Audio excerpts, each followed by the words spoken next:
Hello my friends and enemies alike, hope you're as good as can be in these dark times. Well, that did not take very long for Ruth Cook's lawfare boot to come crashing down upon me. Here we go again, back on the GSA merry-go-round of deception and misdirection. Eviction is back on the menu, boys. My rent has been paid every month, so good luck with that in court, Ruth Cook. I can't say too much as this is all ongoing and is in the process of being escalated. I especially like the part when Green Square Accord are claiming that they recently served me with a notice seeking possession, and GSA operative Angela Jennings did indeed serve me if the 28th of July 2025 is classed as recent. I rejected all this horse shit, of course, and I do love a bit of irony. It was concocted by someone called B-Day, which is quite apt for what you can do with it. As usual, the controlled GSA narrative was rejected and rebutted in a recorded, delivered and signed for document, which of course will be ignored by Ruth Cook and B-Day. As an extra fear incentive, Green Slime Accord included the pre-action protocols, of which they are nearly in breach of all of them. My response was simply this: for the love of God, file the paperwork. Rent service charges are extra fees for maintenance, security, and repairs.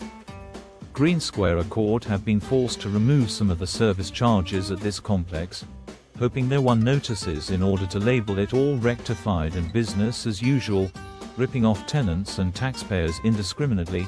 Let's take a look at the GSA way, or we might be thriving at home today, depending on what Mrs. Tranter rolls in their own made board game to instill empathy in their operatives.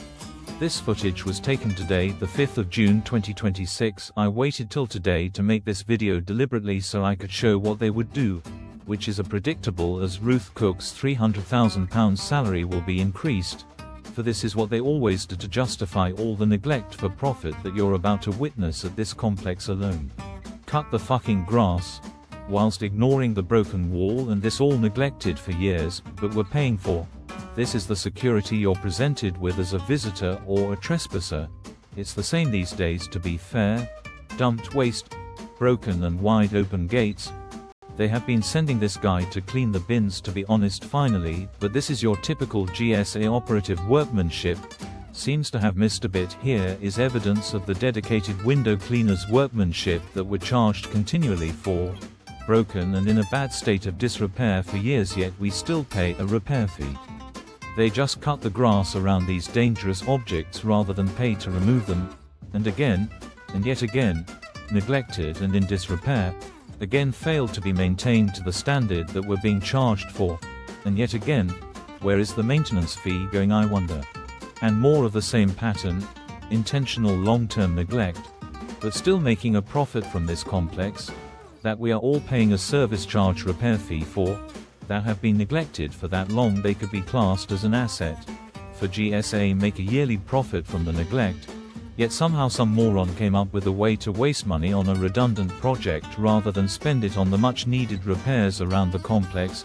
This pointless half a gate goes absolutely nowhere but to a tatty locked door in serious need of a paint job. And of course the typical Green Square Accord's craftsmanship on display. No latch.